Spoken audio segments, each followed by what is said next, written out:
With the official release of Lord of the Rings this weekend, we now get to discuss the distorted truth of what the sales numbers will mean going forward for a company like Wizards of the Coast versus what the players might be thinking.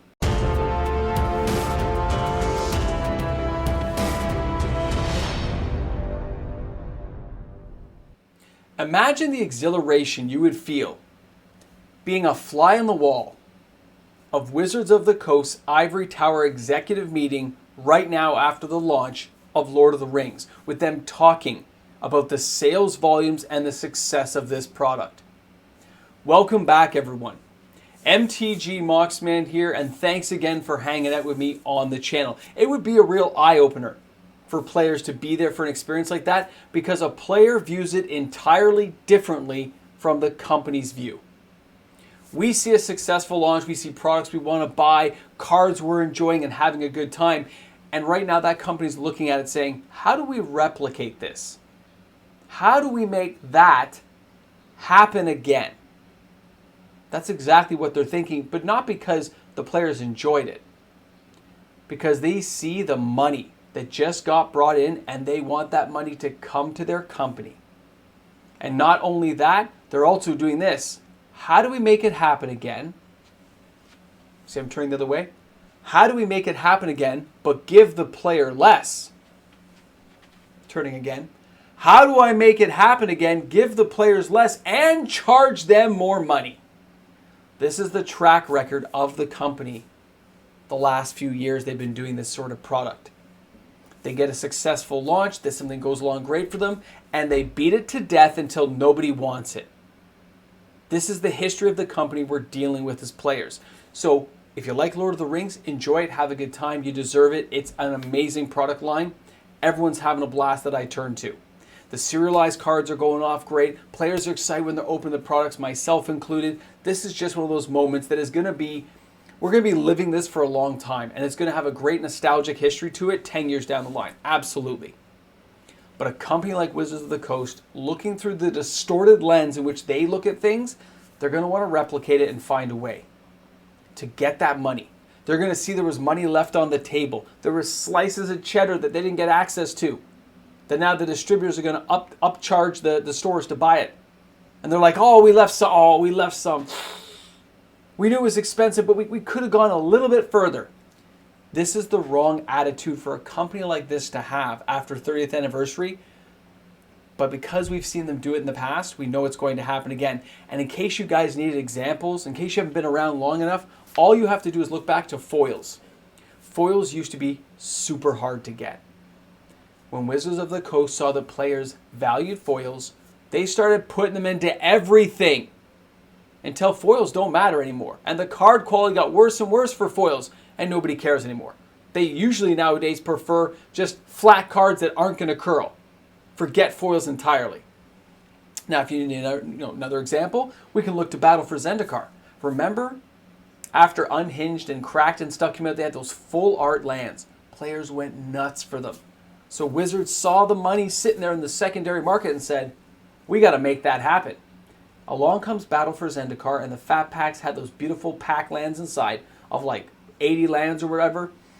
Full art, extended, basic lands.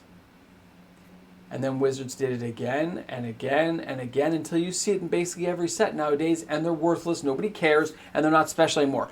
When everything's special, nothing is. And that is the history of this company. This is the problem with what they're seeing, is they're not seeing it from a player's point of view.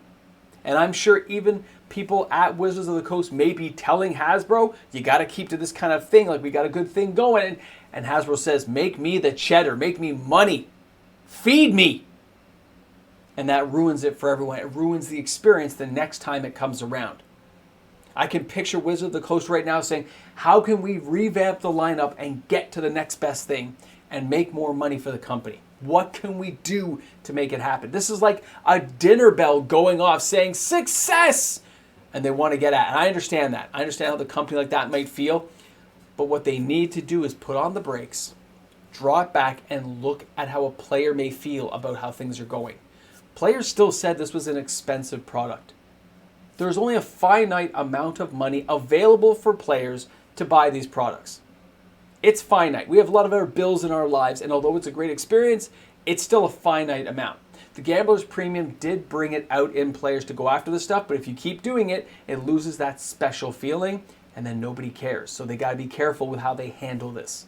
That's the company's view versus a player's view. If things don't feel special, players don't want to buy them. We want to flex when we get lucky and get that stuff and say, look what I got inside a pack. Did you guys see my box opening video of 401 games getting the serialized card? Go watch it. That's the excitement a player is going to feel when they get that stuff. And that's what you want to capture that moment and not kill it, but nurture it. Bring it around again in a gentle way that doesn't feel like you're oversaturating the market. It is going to be very difficult for a company like Wizards of the Coast to show restraint right now and actually examine why Lord of the Rings has been as successful as it's been.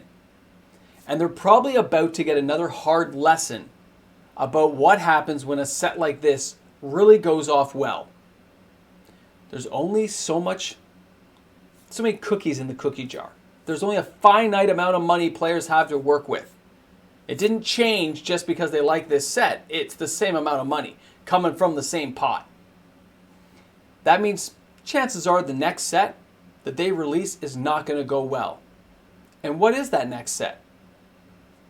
I know, Commander Masters.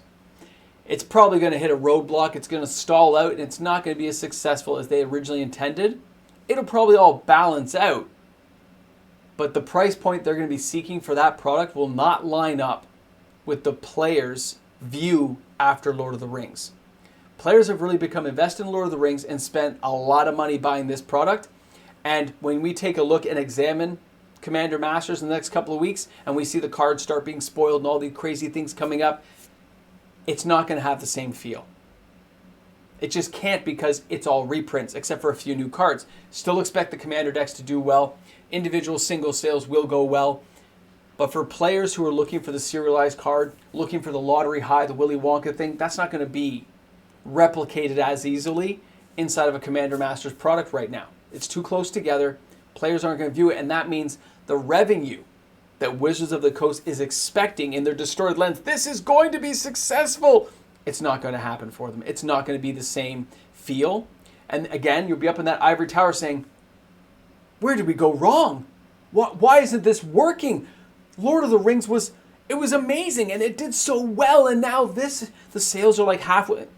You can see where it would go with the conversation. Again, to be a fly on the wall would be pretty crazy.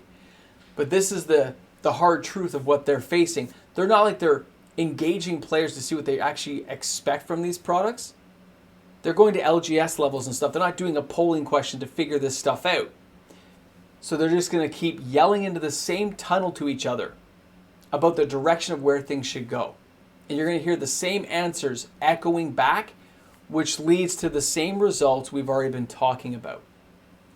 If they dial things back a bit, examine it closely, look at their reprint equity and tone things down a bit while giving us some newer cards, products like that will continue to be a higher success rate. And if they want to continue on with things like Lord of the Rings and find new IPs to experience, building them as standalone sets with varying power levels that can be mixed with casual sets, looks like it'll hit off very well. Adding in light serialization and one-of cards, if it's not overdone, will be at least a success for now. It'll catch the imagination of players for now. But the problem is the company wants the cash all the time. They're leaning on it all the time, and they're gonna bring on a bigger hammer and smash away, and that's my greatest fear right now. It's not going to take away from the moment we lived right now. It's not going to take away from the excitement of being part of Lord of the Rings, but later on it will dilute it. It will make it feel not special, and that's the track record the company has right now. So they've got to prove me wrong and prove you guys wrong by not repeating this to the point where it just sucks. Anyway, guys, thanks for being here. Thanks for hanging out with me on the channel today. I'm looking forward to seeing the comments in the comment section. Do you think they're going to try to hammer this stuff out right away within the next year? Because they got products lined up, but not printed yet. They can still, change some things around, put some serialized cards in there to kind of spice things up. But will it have the same feel? Does it have that same moment? That I doubt. Thanks a lot for hanging out with me today. Looking forward to seeing you guys tomorrow. Have an awesome day. And don't forget, bring a friend to Magic. Hey guys, a big shout out and thank you to the fantastic patrons I have on my channel. I'm lucky enough to have this many players, people, characters out there caring about the content that I'm putting out. I'm very lucky indeed, so thanks again to the fantastic patrons here, guys. You rock. I'll see you tomorrow. Did you guys notice the backdrop? You know I love that Path of the Dead. I know it's Cavern of Souls, but I love that look. That look when I look back, I mean, it's a green screen, but I'm looking back going, this looks awesome! I can't help myself. That's the feel I get from a set like this. And all the LGSs are giving me the same thing, man. And everyone's afraid to restock because they don't want to get stuck with it. But I think because of the sales here and the way Wizards expects things to go, they are now like, wow, this set went really well. But they're not going to realize that that came at the cost of Commander Masters. The money only goes so far. There's only so much cash available. Anyway, you guys are awesome. I hope you are going to play some Magic. I hope you are going to have a good time. And if you made it this far in the video, come on. Let's put Pass of the Dead in the comment section. And pick up that popcorn. Come on, man. Keep your room clean.